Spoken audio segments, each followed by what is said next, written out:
A long time ago, I said to never ever ever buy a AAA PC game at launch, and that advice still stands. The only real sad thing about getting the opportunity to review this video game in particular is that, like with all the big Bethesda RPGs, I would have rather waited to play it months later with a bunch of patches and mods installed.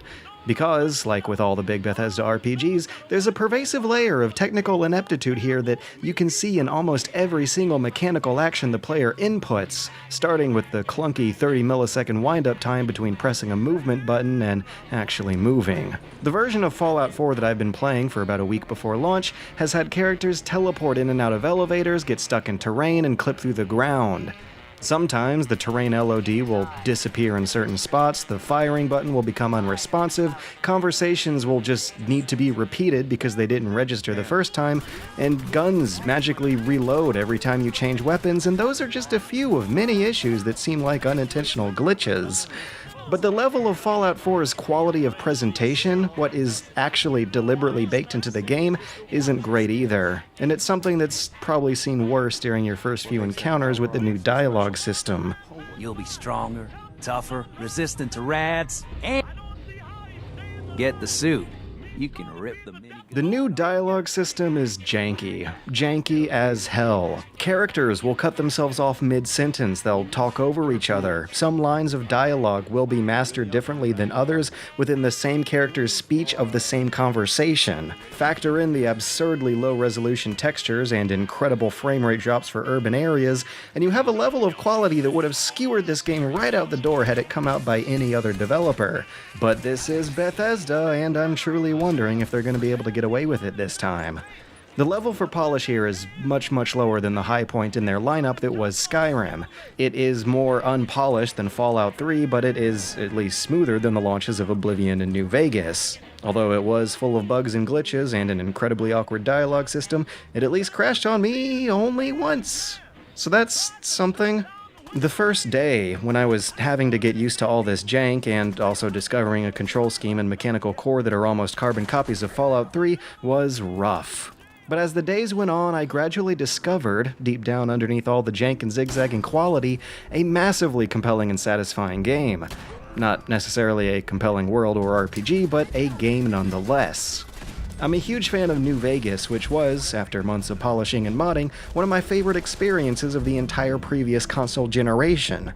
Stacked up to that, it's highly unlikely that Bethesda's efforts could have trumped Obsidian's, but they still gave it an honest try and ended up with something that does give it credence to the Fallout title. But as amazing as it is that Bethesda can push out an expensive mass-marketed AAA game with this bar of polish, it's almost more amazing that they've turned Fallout's cynical black humor into tongue-in-cheek sarcasm all about cartoon heroics.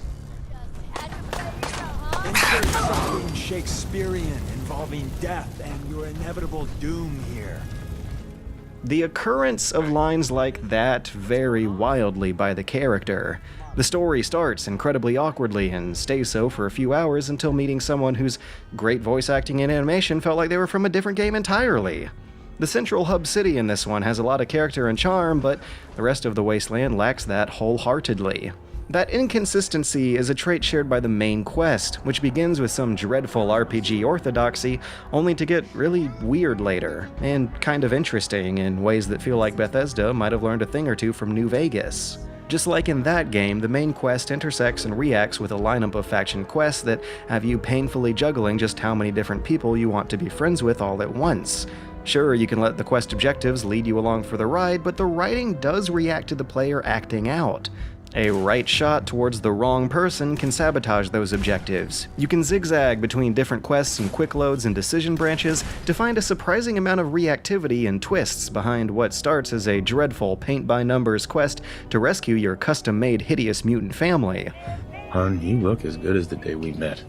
But the reason why this game had me happily tranced away for 50 hours this past week and why I think it's still a pretty good game despite all its issues, is partially the inclusion of the gimmicky town-building minigame. They've noticed that modders for these games really like making their own houses, so the big back-of-the-box bullet point feature in this one is that you can hold a button down to turn on editor mode and start placing a whole lot of prefab objects anywhere. And half the time they'll end up floating in the air, but I don't really mind Bethesda's barely working technology in this case, because it's plugged into an awfully addicting metagame of economics and efficient design that had me glued to the screen for hours, dreading whenever I'd have to eventually quit. So you ally towns with your faction, then clean up all the junk lying around and recycle those materials back into new homes, new towns, new markets, and entire map-wide trading routes in a valiant attempt to make America great again. I got sucked deep down into that hole. It's entirely optional, but doesn't feel like it because all the looting and scavenging you do outside of those towns feeds back into them, and maybe the main quest will have something to do with it once or twice, I don't know. And you're incentivized to pay attention to the town building because they didn't put a lot of buried treasure in this game. You're not likely to find epic stashes of fat cash anywhere. This time you gotta make the cash out of your own economy yourself, and the best gear will also come from that same building and crafting system that'll eventually, and very slowly, lead you down crafting upgrade trees towards overpowering late-game tech. And with every piece of junk having something to do with your town's prosperity back home, it makes you have to wake up and pay attention to all the trash you're scrolling past, because everything out there is useful in some way. Unfortunately, they haven't attached any new mechanics to the fast travel system or the lockpicking and hacking minigames. You can still reset your failed tries by backing in and out of a computer screen because, for the most part, your basic interactions with this game are made out of a damn near carbon copy of Fallout 3. But doing a complete overhaul of crafting and then applying it to town building plus a new city's worth full of fresh content with a few truly improved features in there does feel like enough game changers to warrant a sequel. Admittedly, this is a new engine and a new pack of assets, and calling it Fallout Reconstruction or something would have meant a whole lot of lost sales, but the change in priorities had me doing something incredibly neat that you can't fully embrace in the previous Fallout games. And that is playing a kind of political, economical community leader, a businessman who buys and sells goods into a complicated junk economy that turns decayed industrial plots into thriving little farming villages. Someone who'd rather use the power armor for construction rather than combat. And that's a very different mindset to play Fallout in. It's not The Sims. Your villagers don't have to climb onto and sleep in these beds for you to fill the bed quota, they just gotta be there. So you learn how to Tetris beds into the tightest, most efficient layout possible, using the least amount of materials so you can sell the surplus back into investments towards shops that generate revenue that you can feed into your next town. It's actually janky as hell and barely working, but it's also dastardly sinister fun. And as a post-apocalyptic FPS RPG town builder, it certainly makes Fallout 4 stand out in this series, if not for the year. But this is also a year that gave us Witcher 3 and Metal Gear Solid 5. It's a year of big sandbox games that finally managed a substantial level of mechanical and visual quality to scale with their quantity. I've been spoiled, and going back to one of Bethesda's worlds, full of robotic animation, clunky movement, poor visibility, the inefficiency of that tab menu, an abundance of long loading screens, and a complete lack of ladders, is rough. As much as I want to like it, and as much as I can vouch for what beautiful messes Bethesda games are, at some point I just can't ignore what's happening on the screen right in front of me. Fallout 3 came out in 2008, 7 years ago, and for this game to play so similarly, especially after Skyrim made so many improvements on Oblivion, I can't help but see it as some sign of a kind of creative bankruptcy going on, especially since their standards for painting an image on the screen that makes sense and looks okay have seemed to have gone down since Skyrim. The suspension of disbelief that's required to enjoy these games comes from the stories they allow the player to make, powered by a role-playing engine capable of making huge worlds so minutely interactive that you can pick up a fork off a table. But after playing this kind of game for 5 times in the past 10 years, diminishing returns are gonna kick in eventually.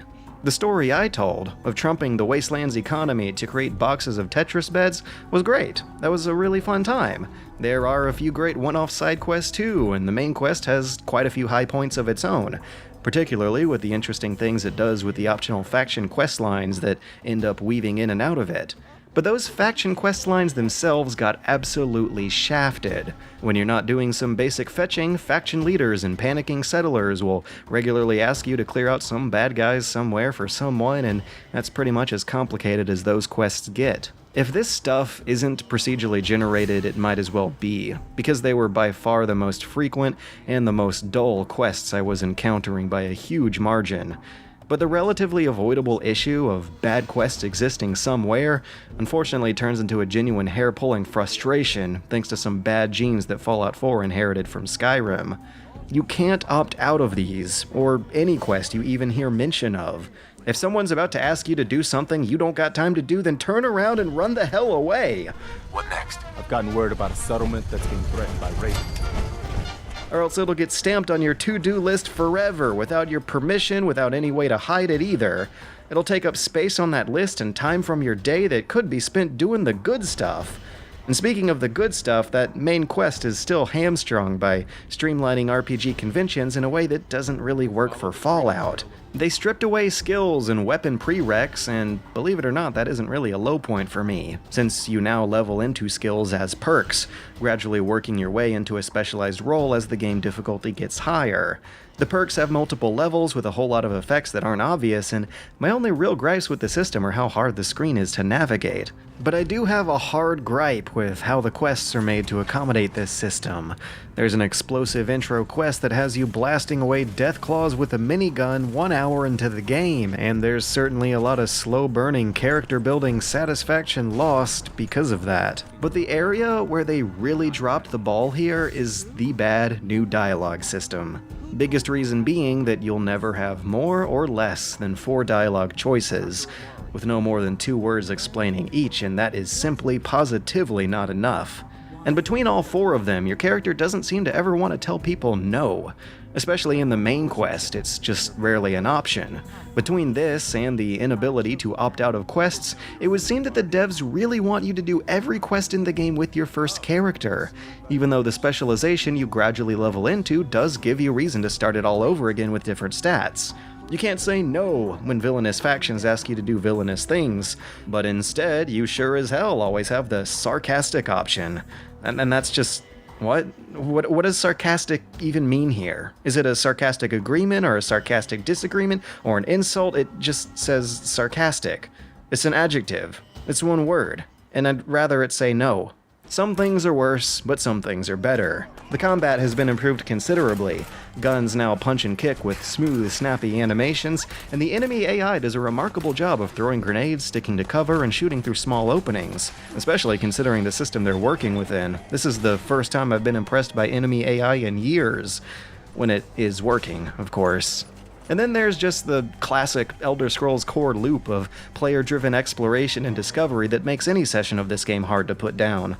Just make sure you run the hell away from all the quests you don't want to do, and you'll find that there's always something new to explore, and it's always satisfying finding out what it is. Because just like every other game in the Fallout and Elder Scrolls repertoire, the Commonwealth Wasteland is built with a 90s simulationist design that feels like they built and laid out the world far before they ever thought about how the player would play through it. And unlike Fallout 3, the Wasteland in this one does have some thought put into its farms, its water lines, and its infrastructure. Settlements, services, and people are all placed with a density of detail that makes everything feel like it makes sense in the grand scheme of things. But the deciding factor to this game's legacy, and the most important question for this review, is how many interesting stories can that world tell? And unfortunately, the answer is somewhere on the lower end of the spectrum. Truly exciting, open-ended, reactive quests are too few and far between, and far too many of them are simple fetching or base-clearing affairs, and far too many times I felt like I was fast-traveling back and forth to get a menial job done, rather than embarking on a grandiose adventure.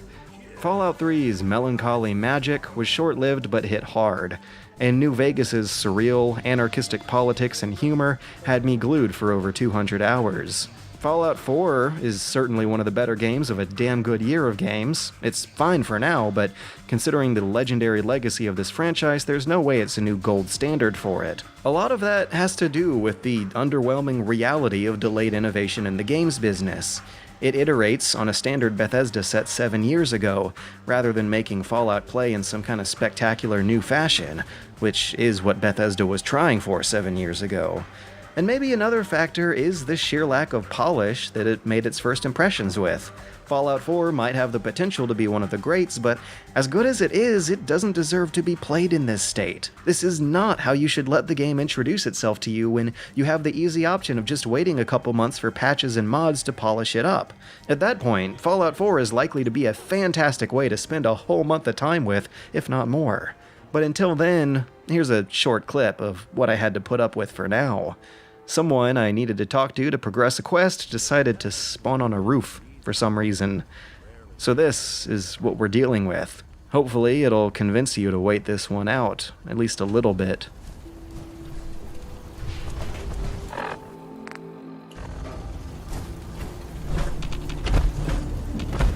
Sturgis, remember that holotape with all the Institute data? I need it back. Oh, yeah? Sturgis, remember that holotape with all the Institute data? I need it back. Oh, yeah? Sturgis, remember that holotape with all the Institute data? I need it back. Oh, yeah?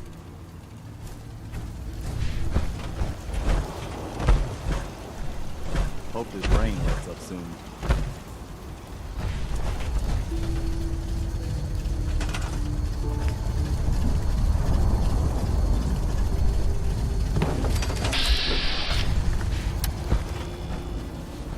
This place is really coming together, huh?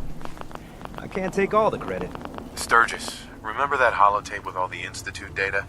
I need it back. Oh, yeah? Why? What have you got cooking?